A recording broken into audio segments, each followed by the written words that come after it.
ยืนโดนมาจนปวดขา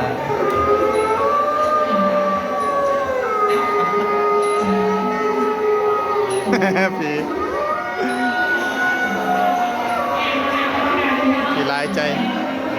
ชอบพวกชอบเทียนนะไปสิขอเลขไอ้สิออกกันนี่ค่ะ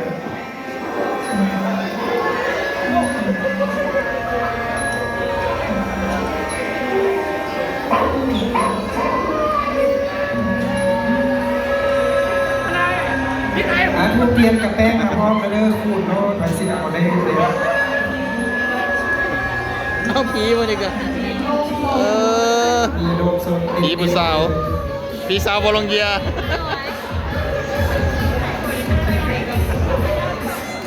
ผีเต้น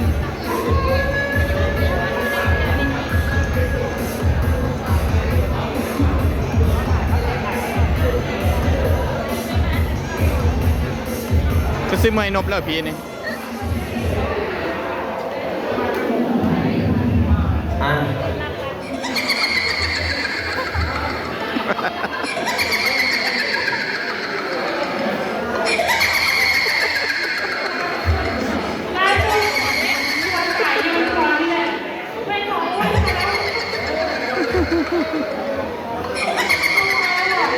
พอแล้ว